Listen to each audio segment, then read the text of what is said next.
सर्व मंगल मांगल्ये शिवे सर्वार्थ साधिके शरण्ये त्र्यंबके गौरी नारायणी नमस्तुते। विद्या विवादाय धनं मदाय खलस्य शक्तिः परपीडनाय साधोस्तु सर्वं विपरीतमेतत् ज्ञानाय दानाय च रक्षणाय ज्ञानाय दानाय च रक्षणाय। काल आपण काही श्लोकांचा अर्थ पाहिलेला आहे। कदाचित अर्थ आपल्याला व्यवस्थित समजला असेल आणि पहिल्या स्टेपमध्ये सांगितलेला भाग भाषांतराचा आपण लिहिला सुद्धा असेल। याचं भाषांतर आम्ही पाठवणार आहोतच परत आणखी, तरीही पहिला प्रयत्न आपण करणं गरजेचं आहे। तर एकंदरीत कालच्या तारखेमध्ये आपण 3 श्लोकांचं भाषांतर पाहिलेलं आहे। पेज नंबर 14 काढायचा आहे आणि माईक आपला कुणी कृपया चालू करू नका। ज्याला विचारेल एखादा प्रश्न त्यावेळेस उत्तर सांगत असताना मात्र आपण माईक आपला चालू केला तर हरकत नाही, ठीक आहे। तर पेज नंबर 14 सुक्ती सुधा, याच्यामध्ये सुक्ती म्हणजे म्हणी, अशा काही म्हणी सांगितलेल्या आहेत की ज्यांचा व्यवहारामध्ये खूप चांगल्या प्रकारे वापर केला जातो। पहिली म्हण होती आपली, विद्याविहीनः पशुः। विद्येशिवाय ज्ञानाशिवाय कोणताही मनुष्य हा मनुष्य नसून तो प्राणी असतो किंवा जनावराप्रमाणे जगणारा असतो। दुसरी सुक्ती किंवा दुसरी म्हण या ठिकाणी सांगितलेली आहे, न्यायात पथः प्रविचलन्ति पदम न धीराः। धैर्यवान मनुष्य जे असतात ते कितीही अडचण आली, कितीही संकट आले तरी सुद्धा ते योग्य मार्गावरून, न्यायाच्या मार्गावरून कधीही ते थोडंही काय होत नसतात, विचलित होत नसतात। म्हणून आपल्याला सुद्धा जर धैर्यवान बनावयाचं असेल, सज्जन बनावयाचं असेल तर आपण काय करू नये, योग्य मार्गावरून आपण बाजूला जाऊ नये।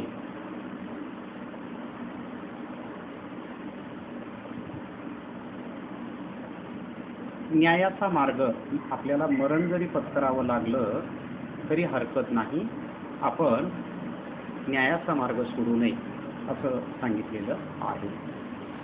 त्याच्यानंतर तिसरी म्हण होती आपली, मौनम सर्वार्थ साधनम। मौन म्हणजे गप्प बसून राहणं कधीही काय आहे, कामाचं आहे, फायदेशीर आहे। सगळ्यात मोठं साधन म्हणजे गप्प बसून राहणे। तर त्या पंचतंत्रातून हा श्लोक घेण्यात आलेला आहे। 3 श्लोकांचा अर्थ आपल्याला काल सांगितला होता। आज आपण 4था श्लोक पाहणार आहोत। म्हणायचा कसा ते पाहूया। रथस्यैकं चक्रं भुजगैर्मिताः सप्ततूरगाः निरालम्बो मार्गश्चरणविकलः सारथीरपि रवीर्याते वान्तं प्रतिदिनं पारस्य नभसः क्रियासिद्धिः सत्त्वे भवति महतामनोपकरणे। आता या बाबतीत पाहूया बेटांनो। संयुक्त शब्द सांगितले होते, त्यांचा विग्रह सांगितलेला आहे आपल्याला ऑलरेडी। तर क्रियासिद्धिः सत्त्वे भवति, क्रियासिद्धिः सत्त्वे भवति। तर या बाबतीत क्रिया म्हणजे कार्य, काम। एखादं काम यशस्वी होण्यासाठी किंवा यशस्वी करण्यासाठी आपल्याला, एक मिनिट हा बेटा, हो काही बहुतेक रेंजचा प्रॉब्लेम असेल। तुझी रिक्वेस्ट बरं, मी ॲडमिट करण्यासाठी म्हणून स्वीकारलेलं आहे तुझी रिक्वेस्ट, पण वेटिंगमध्ये दाखवायला लागलेत एक 4-5 जण आहेत. ठीक आहे. आणि समजा तसंच राहू दे ट्राय, आणि थोड्या वेळात आणखी परत ट्राय करू शकतोस. आणि नाही झालं तरी काही अडचण नाही, कारण हे जे काही शिकवणं चालू आहे त्याचं रेकॉर्डिंग आहे चालू, ते पाठवलं जाईल. ठीक आहे. आज माझ्याकडून थोडीशी गडबड झाली. ठीक.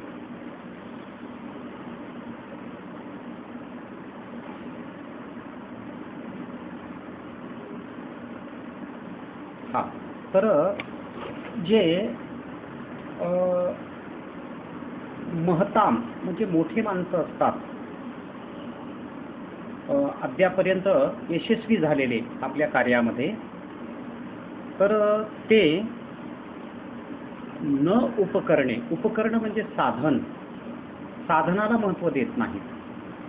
तर ते आहे त्या परिस्थितीमध्ये ते कार्य कशा प्रकारे यशस्वी करता येईल याच्यासाठी ते काय करत असतात, विचार करत असतात आणि ते कार्य यशस्वी करण्याचा आवर्जून प्रयत्न करत असतात. तर ही सुक्ती या ठिकाणी सांगितलेली आहे, ही म्हण या ठिकाणी सांगण्यात आलेली आहे. आपणही एक मराठीमध्ये म्हण आहे की नाचता येईना अंगण वाकडं आणि स्वयंपाक येईना ओले लाकडं. ज्यांना खरंच प्रत्यक्षात कार्य करावयाचं आहे ते लोक कधीच साधनांना नावं ठेवत नाही, आहे त्या साधनांच्या माध्यमानं उत्कृष्ट आणि यशस्वीरित्या ते कार्य करण्याचा प्रयत्न करत असतात. पूर्वीच्या काळी विजेची कमतरता होती, म्हणून डॉक्टर बाबासाहेब आंबेडकर रस्त्यावरील पोलच्या लाईटखाली बसून त्यांनी ज्ञान प्राप्त केलं, अभ्यास केला आणि भारतीय राज्यघटनेचे शिल्पकार म्हणून ओळखले जातात. पण आपल्याला आपले पालक शैक्षणिक बाबतीत काहीच कमतरता पडू देत नाही. एवढं सुंदरपैकी आपल्यासाठी सर्व काही नियोजन हे बिचारे करत असतात. तरीही आपलं कर्तव्य काय आहे की जास्तीत जास्त चांगले मार्क्स मिळवणं, आउट ऑफ मार्क्स मिळवणं हे आपलं काय आहे, कर्तव्य आहे.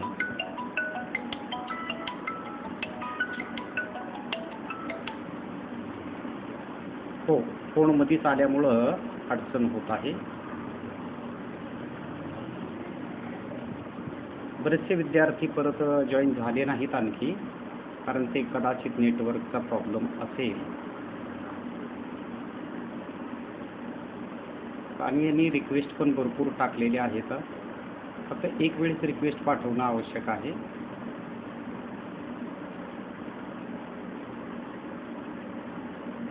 होत आहेत आता बाकीचे. हां बेटा.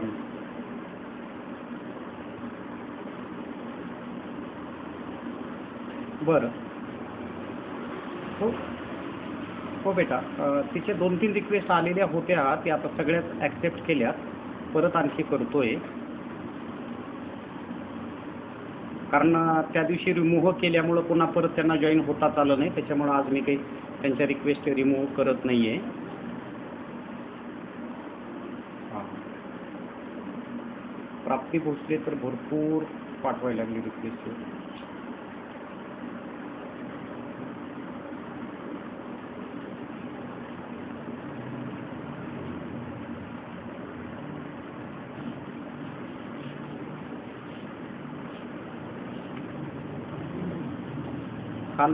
काल परवा तुम्हाला म्हटलं होतं की 1च्या अगोदर साधारणतः 2-3 मिनिटापासून आपण रिक्वेस्ट स्वीकारायला सुरुवात करणार आहोत म्हणून.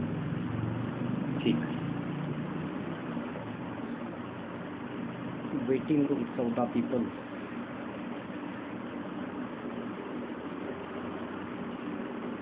ओके.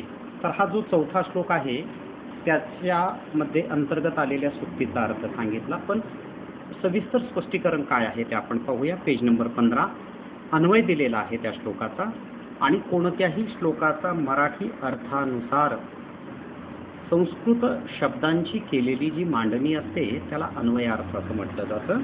पाहूया. रथस्य एकम चक्रम, रथाचे एकच चाक. किती चाक आहेत? एकच चाक. ॲक्च्युली रथ म्हटला किंवा बैलगाडी म्हटलं की 2 चाक असतात, पण या ठिकाणी काय म्हटलेलं आहे की रथस्य एकम चक्रम, रथाला किती चाक आहेत? 1 चाक आहे. सप्त भुजगै मिताः तुरगाः, तुरगः म्हणजे घोडा, तुरगाः देवः देवो देवाः, बहुवचन आलं म्हणून त्याला काय म्हटलं? घोडे असा त्याचा बहुवचनी अर्थ होतो. सप्त म्हणजे 7, 7 घोडे, पण कसले? भुजगै यमिताः, भुजग म्हणजे साप, सापाच्या लगामीने नियंत्रित केलेले 7 घोडे. निरालंबः मार्गः, कोणताही मार्ग, कोणताही आधार नसलेला मार्ग, रस्ता. सारथीही अपि चरण विकलः, सारथीही म्हणजे कोण? तर रथ चालविणारा जो असतो त्याला सारथी म्हटलं जातं. तो सुद्धा चरण विकलः, चरण विकलः म्हणजे काय? चरण विकलः म्हणजे पायाने अपंग असलेला, लंगडा असलेला, म्हणून त्याला काय म्हटलं? चरण विकलः म्हटलेलं आहे. तो सुद्धा कसा आहे? तर पांगळा आहे. तथापि तरी सुद्धा, रवी ही म्हणजे काय? सूर्य. हो बेटा, जॉईनची रिक्वेस्ट पोहोचलेली आहे, तर होशील जॉईन थोड्या वेळामध्ये. हो बेटा, हो हो हो आहे, रिक्वेस्ट येत आहे, तरी रेकॉर्डिंग चालूच आहे, ते पाठवेन मी आपल्याला. ठीक आहे. हां, तुझी रिक्वेस्ट आलेली आहे माझ्याकडे, मी ॲक्सेप्ट केलेली आहे. बघूया आता.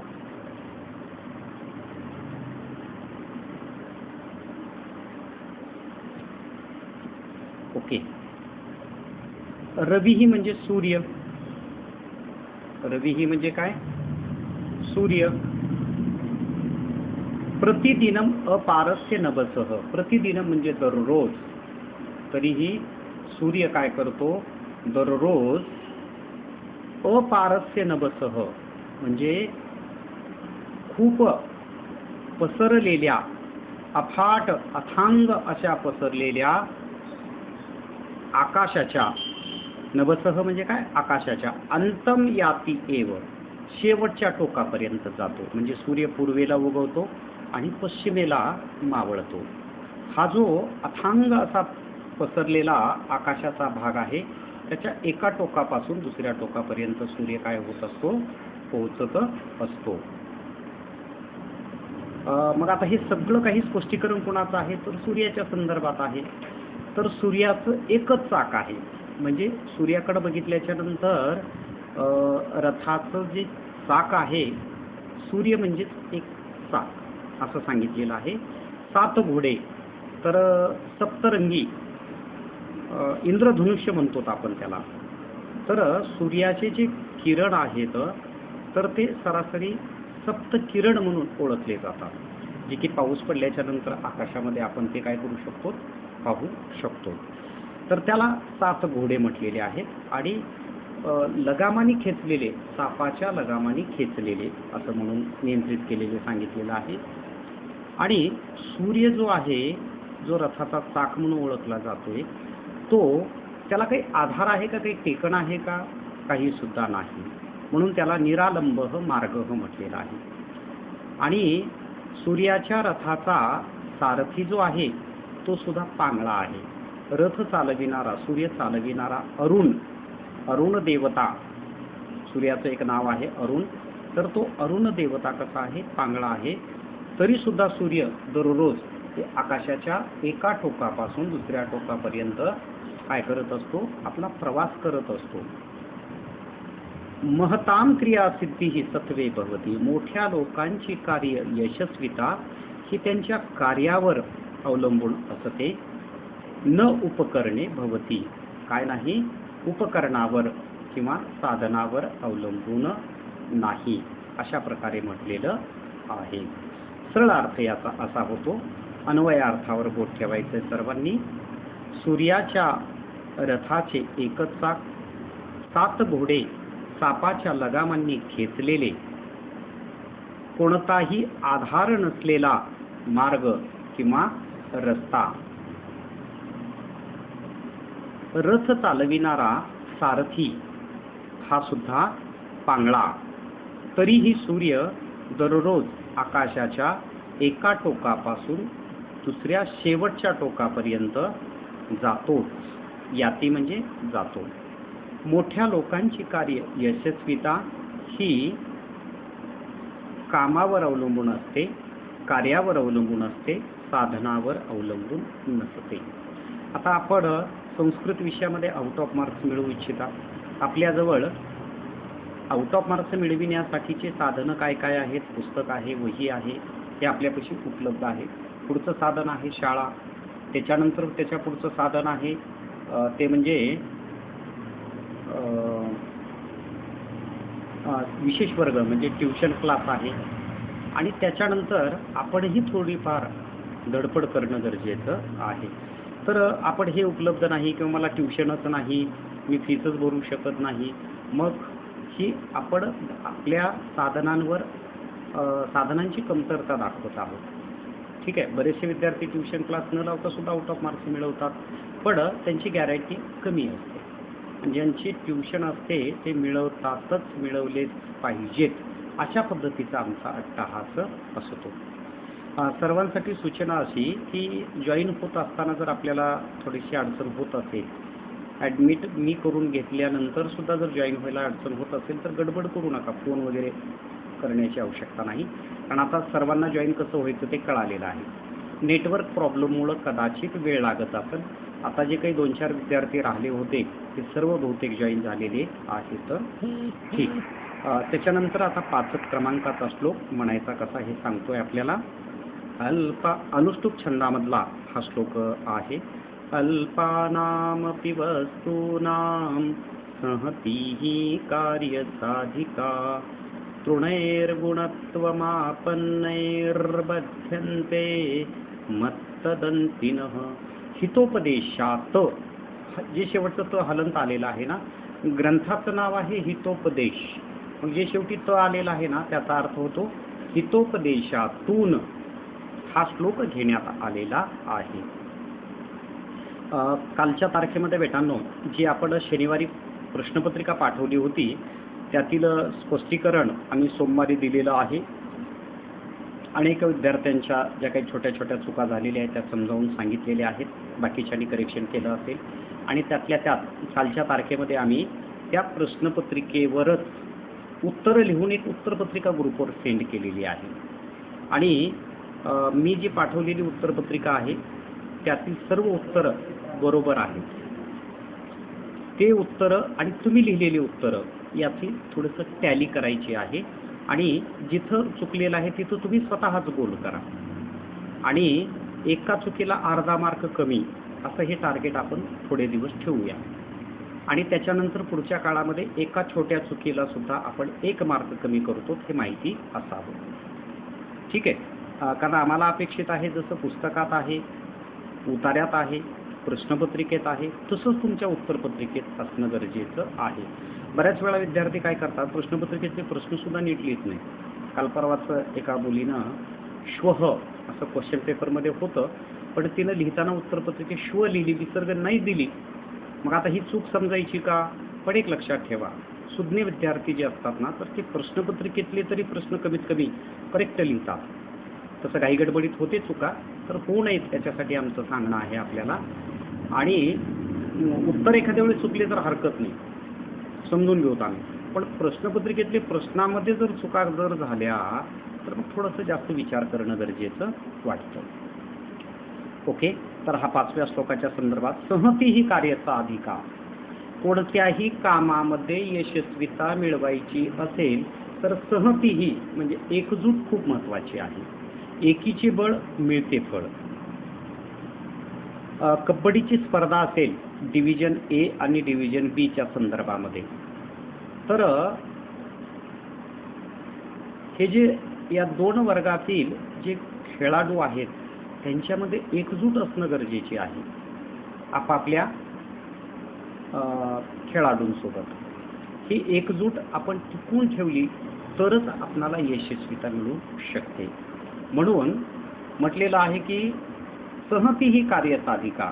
कोणत्याही कामामध्ये यशस्वीता मिळवावयाची असेल तर आपणाला एकत्रित राहणं खूप गरजेचं आहे.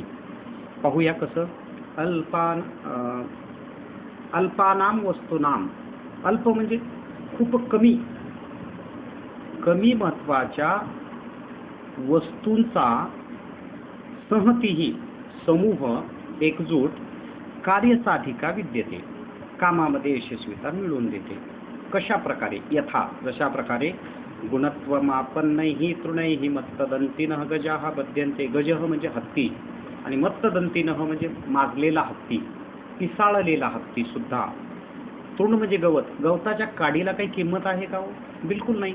पण अशा प्रकारच्या गवताच्या अनेक काड्या जर आपण एकत्र केल्या, त्याच्यापासून एक मस्त अशी दोरी मजबूत बनवली तर माजलेला हत्ती जो की साखळदंड सुद्धा तोडू शकतो, तर तशा प्रकारचा हत्ती सुद्धा ह्या छोट्या छोट्या गवतांच्या अनेक काड्या एकत्र करून जी दोरी तयार केली जाते त्या दोरीने जर बांधलं तर निश्चितपणे काय होऊ शकतं,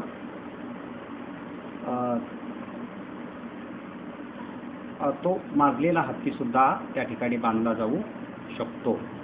ठीक आहे. सरळ अर्थ याचा असा होतो, कमी महत्वाच्या वस्तूंची एकजूट सुद्धा कार्य यशस्वीता मिळवून देते. जशा प्रकारे वाळलेल्या गवताच्या काड्यापासनं माजलेला हत्ती सुद्धा बांधला जातो. म्हणजे गवताच्या काडीला काही महत्व नाही असं आपण समजू नये. तसं वर्गातील प्रत्येक विद्यार्थ्याला खूप महत्व आहे. कारण विद्यार्थी आहेत म्हणून वर्ग तयार होतो आणि वर्गच म्हणजे विद्यार्थीच नसतील तर मग त्या ठिकाणी वर्ग ही संकल्पना होऊ शकत नाही. सरळ अर्थ याचा पाहूया. कमी महत्वाच्या वस्तूंपासूनची एकजूट सुद्धा कामामध्ये यशस्वीता मिळवून देते. जशा प्रकारे वाळलेल्या गवताच्या काड्यांपासून सुद्धा माजलेला हत्ती बांधला जाऊ शकतो. अशा प्रकारे या श्लोकाचा अर्थ आहे. त्याच्यानंतर मालिनी वृत्तातील किंवा छंदातील एक 6वा श्लोक आपण काय म्हणतोय. बर, हेडफोन लावलास का तू निलेश? व्हिडिओ बरं रेंजचा प्रॉब्लेम असेल तुझ्याकडे. ठीक आहे.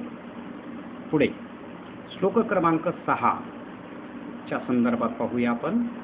प्रथम वयसी पीतं तोयमल्पं स्मरन्तः शिरसी निहित भारा नारिकेला नरानां ददति जलमनल्पास्वादमाजीवितान्तं नहि कृतमुपकारं साधवो विस्मरन्ति. विक्रमचरित असे एका ग्रंथाचं नाव आहे. तर त्या ग्रंथातून हा श्लोक घेण्यात आलेला आहे. त्याचे संधी विग्रह वगैरे आपण पाहिलेले आहेतच ऑलरेडी आणि परत तिथं खाली सुद्धा दिलेले आहेत. अन्वय अर्थाच्या आधारे पाहूया श्लोकाचा अर्थ. तत्पूर्वी सुक्ती म्हण काय दिलेली आहे. नहि कृतमुपकारम साधवः विस्मरन्ति. विस्मरन्ति म्हणजे विसरतात. न ही म्हणजे न म्हणजे नाही. साधवः मूळ शब्द आहे साधू, त्याला प्रातिपदिक म्हटलं जातं. भानूप्रमाणे चालतो. भानुः भानू, भानवः, साधवः बहुवचन आलं. मग या ठिकाणी साधवहचा अर्थ होतो अनेक सज्जन लोक. ते जे सज्जन लोक असतात ते कृतमुपकारम केलेले उपकार कधीही विसरत नसतात. आपल्याला जर कोणी सहकार्य केलं, आपल्यावर जर कोणी उपकार केलं तर आपण ते विसरू नयेत, विसरले नाही पाहिजेत. ठीक आहे. जास्तीत जास्त उपकार आपल्यावर असतात ते म्हणजे आपली आई असते, आपले वडील असतात आणि आपले गुरुजन जे की शाळेच्या आणि ट्युशनच्या माध्यमाने शिकविणारे. तर हे 3 लोक जास्तीत सर्वाधिक आपल्यावर उपकार करत असतात. कुठं पाणीपुरी खाऊ घातली म्हणून त्यांचे उपकार आपल्यावर आहेत असं वगैरे काही नसतं. कारण त्यांनी आज खाऊ घातले तर आपण पुढच्या काळात त्यांना खाऊ घालणारच असतो. ठीक आहे. म्हणून असं काही आपण त्याला वावगं समजायचं नाही. पण हे आई वडील शिक्षक यांचे उपकार भरपूर असतात आणि बाकीच्यांचेही उपकार असतात, तेही आपण विसरू नये. का तर सज्जन लोक विसरत नाहीत, मग आपण का विसरायचं. आजही आम्ही आमच्या बॅनरवर, ट्युशन क्लासच्या बॅनरवर आजही आमच्या गुरुजनांचे, एक आध्यात्मिक गुरुवर्य आहेत आणि एक आमचे ज्यांनी आम्हाला संस्कृत शिकवलं त्यांचे फोटो आहेत बेटांनो. कदाचित तुम्हाला स्क्रीन शेअर केलेली आहे, त्याच्यावर दिसत असेल बॅनरवर. म्हणजे एवढी भक्ती आम्ही आमच्या गुरुजनांवर आजही ठेवलेली आहे, कारण ह्यांचे उपकार आम्ही कधीच विसरू शकत नाही. कारण केलेल्या उपकारांची जाणीव ठेवणारे जे असतात ते कृतज्ञ असतात, आणि केलेल्या उपकारांची जाणीव न ठेवणारे जे असतात ना त्याला कृतज्ञ म्हणतात. आता बरेचसे विद्यार्थी काय करतात, रिझल्ट वगैरे लागला, छान मार्क्स मिळाले की आमच्यासारख्या शिक्षकांना ते विसरून जातात. मग आई वडील म्हणतात, अरे त्या सरांमुळे तुला चांगले मार्क्स मिळाले. मग तुम्ही लगेच म्हणून टाकता, आम्हाला का फुकट शिकवलेत का, त्यांनी फीस घेतलेली आहे आमच्याकडून. पण एक लक्षात असू द्या बेटांनो, पैसे घेऊन सुद्धा चांगलं शिकायला भेटणं हे आपलं खूप मोठं भाग्य लागतं. कारण अनेक वेगवेगळ्या प्रकारचे अनुभव तुम्हाला आहेतच. ठीक आहे. त्याच्यानंतर आपण या श्लोकाचा अर्थ पाहूया. प्रथम वयसी पितम. प्रथम वय, वय म्हणजे लहान वय. कोवळ्या वयामध्ये पितम अल्पम तोयम, जे पिलेलं, तोयम म्हणजे पाणी. लहान वयामध्ये, कोवळ्या वयामध्ये जे पिलेलं पाणी आहे. स्मरंतः, त्याची आठवण ठेवत. शिरसी निहित भाराहा नारिकेलाहा, आपल्या शिखरावर, आपल्या डोक्यावर, आपल्या म्हणजे एका नारळाच्या झाडाच्या संदर्भात चालू आहे हे. तर नारळ असतात. आजीवितांतम नराणाम अनल्पास्वादम जलम ददती. अतिशय सुंदर गोड अशा प्रकारचं पाणी हे नारळ काय करत असतात, जोपर्यंत ते पृथ्वी तलावर उभे असतात तोपर्यंत ते लोकांना देत असतात, पाजवत असतात. साधवह कृतमुपकारम न ही विस्मरंती. आता अनेक झाडं जे असतात ना, आपण त्यांना जर पाणी दिलं तर ते आपल्याला त्याच्या माध्यमानं पानं देतात, फुलं देतात, फळं देतात, शेवटी जाळण्यासाठी लाकडं सुद्धा देतात. ठीक आहे. अशा प्रकारचे हे झाडं काय करत नाहीत, उपकाराची जाणीव ठेवतात, उपकार विसरत नाहीत. कोण? झाडं. त्यातलं नारळाच्या झाडाच्या संदर्भात या ठिकाणी सांगण्यात आलेलं आहे. सरळ अर्थ याचा असा होतो, मनात असं मी म्हणतो, तुम्ही लक्षपूर्वक ऐका. लहान वयामध्ये पिलेले थोडेसे पाणी, याची आठवण ठेवणारे, डोक्यावर ओझे न मानणारे नारळाचे झाड मरेपर्यंत मनुष्यांना अतिशय गोड आस्वाद असणारे पाणी देतो. सज्जन लोक केलेले उपकार कधीही विसरत नसतात. म्हणून आपणही जर स्वतःला सज्जन समजत असाल किंवा सज्जन बनू इच्छित असाल तर केलेले उपकार आपणही कधी विसरू नयेत, असं या ठिकाणी सांगण्यात आलेलं आहे. त्याच्यानंतर शेवटचा श्लोक 7वा हा आपण नंतर घेणार आहोत आणि याचा भाषाभ्यास नंतर म्हणजे उद्याच्या तारखेत घेणार आहोत. तर आता काय घ्यायचं आपल्याला, तर पुस्तकाचं पेज नंबर 20 वरील भाग भगवत श्रीमत शशीन आणि भावीन हा आपला झालेला आहे. कदाचित आपल्याला तो लिखाण झाला असेल, पाठांतर झाला असेल. पेज नंबर 21 वरील चंद्र आणि शशीन या 2 शब्दांची योग्य रूप कशा पद्धतीने वापरायचे हेही आपण पाहिलेलं आहे कालच्या तारखेत. आज आपण आत्मन राजन जन्मन नामन या संदर्भात पाहणार आहोत. आत्मन म्हणजे आत्मा, तो आत्मा म्हणून अनंत पुल्लिंग शब्द म्हणून ओळखला जातो. चला पाहूया आता. आत्मा, आत्मानो, आत्मानः प्रथमा, आत्मानं, आत्मानो, आत्मनः द्वितीया. आपल्याला वाचता येत नाही असा अर्थ नाही याचा, पण आपण योग्य उच्चारण कशा पद्धतीनं करावं, कारण कोणतीही भाषा असो, का ती भाषा असतो तस्यां भाषायां उच्चारशास्त्रम अतिमहत्त्वम असते. कोणतीही भाषा असो त्या भाषेमध्ये उच्चाराला खूप महत्त्व देण्यात आलेलं आहे. आत्मना आत्मभ्याम आत्मभ्येहि तृतीया, आत्मने आत्मभ्याम आत्मभ्यः चतुर्थी, आत्मनः आत्मभ्याम आत्मभ्यः पंचमी, आत्मनः आत्मनोः आत्मनाम षष्ठी, आत्मनि आत्मनोः आत्मसु सप्तमी, हे आत्मन, हे आत्मानो, हे आत्मानः संबोधनम. अशा प्रकारचे हे काय आहे, आत्मन शब्द या ठिकाणी सांगण्यात आलेला आहे. तर आत्मन शब्दाप्रमाणे चालणारे जे दुसरे शब्द आहेत ते कोणकोणते ते खाली देण्यात आलेले आहेत. वाचा बरे. आत्मन, राजन, जन्मन, नामन प्रमाणे चालणारे शब्द कोणकोणते आहेत ते ओझरती नजर टाका. त्यांचा अर्थ सांगणारच आहे मी.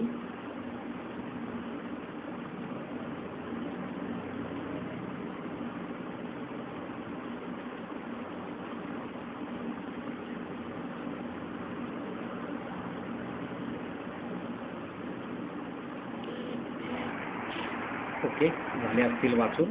तर आत्मनुसार चालणारे महात्मन याचा अर्थ होतो महात्मा. काय होतो अर्थ? महात्मा. महात्मा म्हणजे कोण? मोठ्या मनाचा. अध्वन, अध्वन म्हणजे रस्ता, तो रस्ता म्हणून अनंत पुल्लिंग शब्द म्हटला जातो याला.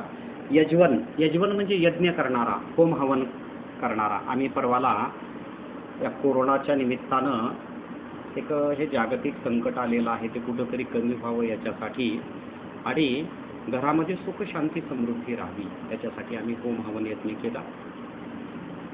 आणि त्याचबरोबर आमच्या संपर्कातले जे कोणी विद्यार्थी आहेत त्यांना अभ्यासाच्या संदर्भातला कोणताही अडथळा निर्माण होऊ नये आणि आमच्याकडला विद्यार्थी हा अगदी आउट ऑफ मार्क्स मिळवून आपल्या आईवडिलांचं, आमच्यासारख्या शिक्षकांचं, शाळेतील शिक्षकांचं त्यांना नावलौकिक करावं हाही त्याच्या पाठीमागचा उद्देश होता. आणि खूप जुन्या काळापासून यज्ञ परंपरा, होम हवन ही परंपरा आहे बेटांनो, ही आपण सर्वांनी सांभाळली पाहिजे. पण आर्य समाजाच्या माध्यमानं, आर्य समाजी जे लोक आहेत विचारांचे, त्यांच्या माध्यमानं खूप चांगल्या प्रकारे होम हवन यज्ञ केलं जातं. आणि प्रत्येकाच्या घरोघरी सुद्धा अशा प्रकारचा होम हवनाचा कार्यक्रम होणं गरजेचं आहे. यजवन म्हणजे यज्ञ करणारा. ब्रह्मण म्हणजे ब्रह्मा. आता सगळीकडे बेटांनो छान दिलेला आहे, ब्रह्मणला रेड केले. याचं कारण काय आहे हा प्रश्न मी तुम्हाला विचारतोय. ठीक आहे, याचं उत्तर मला तुम्ही व्हॉट्सअपच्या माध्यमानं पाठवू शकता. ठीक आहे. इथं ब्रह्मण केलेलं आहे, खाली सुद्धा ब्रह्मण, त्याच्यानंतर प्रेमनला केलेलं आहे. म्हणजे हे 3 शब्दांना वेगळ्या कलरमध्ये दिलं आहे. नेमकं कारण काय आहे ते तुम्हाला सांगता आलंच पाहिजे. नाही जर आलं सांगता तर मग मी उद्याच्या तारखेत सांगेन, आठवण करा. आश्मन म्हणजे दगड, तर तो दगड म्हणून त्या ठिकाणी अश्मा, अश्मानो, अश्मानः प्रथमा, अश्मानम, अश्मानो, आश्मान, आश्मनः द्वितीया. तर हे एक एक शब्द आत्मनप्रमाणे चालवायचेत आपल्याला. लिखाण करा म्हणत नाही, पण चालवायचे आलं पाहिजे आपल्याला चालवता. कारण संस्कृत भाषेच्या शब्दोच्चारणामुळे आपली वाणी खूप पवित्र होते बेटांनो.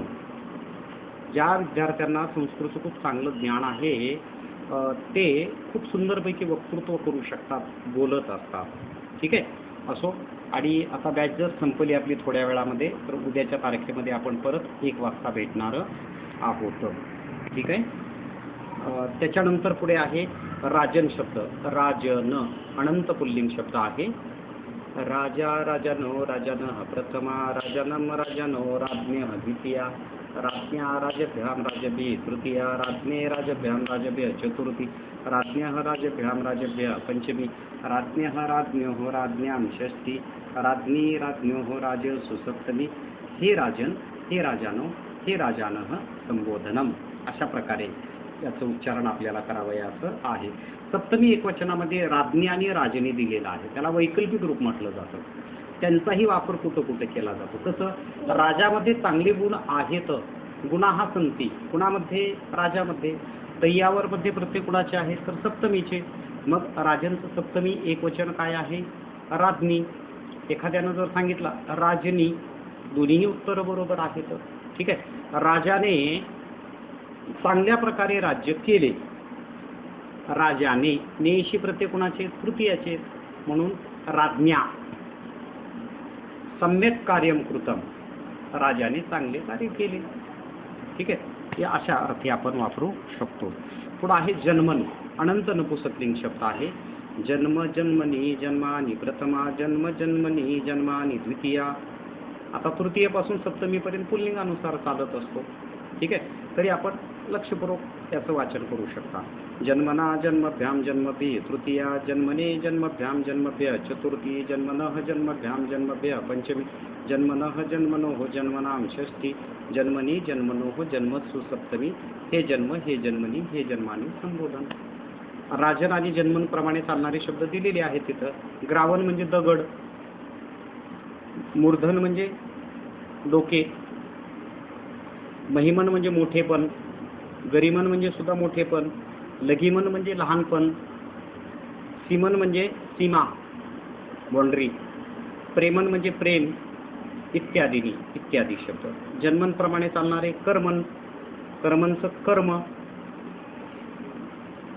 मग ते जन्मनुसार कसं कर्म कर्मणी कर्माणी प्रथमा, कर्म कर्मणी कर्माणी द्वितीया असं चालवायचं आहे. तोंडी काव्याला चालून बघा, प्रयत्न करा. वर्तमन म्हणजे रस्ता, भस्मन म्हणजे राख. आता हे सांगतोय, काही विद्यार्थी कदाचित लिहून घेत असतील या शब्दांचे अर्थ. ठीक आहे, घेत असतील तर व्हेरी गुड, घेत नसतील तर काही अडचण नाही. हे रेकॉर्डिंग ऐकून पुन्हा लिहून घेऊ शकता. तरी त्यांना वाटलं की नाही घ्यायची गरज वाटली ऐकून सुद्धा रेकॉर्डिंग, तर परत याचा आम्ही फोटोकॉपीसुद्धा पाठवणार आहोत. पाठीमागं पाठवली आम्ही पहिल्या धड्याच्या संदर्भात. ठीक आहे, पुढे वर्तमन म्हणजे रस्ता, भस्मन म्हणजे राख, ब्रह्मन म्हणजे ब्रह्मा, सद्मन म्हणजे वाडा, सद्म, सद्म म्हणजे काय वाडा. आता या ठिकाणी सद्मन हा मूळ शब्द आहे, प्रातिपदिकम आहे आणि त्याचं चालतं कसं, सद्म सद्मनी सद्मानी प्रथमा, सद्म सद्मनी सद्मानी, पुढं सदन असं झालेलं आहे. धन्यवाद. थांबूया इथं आपण.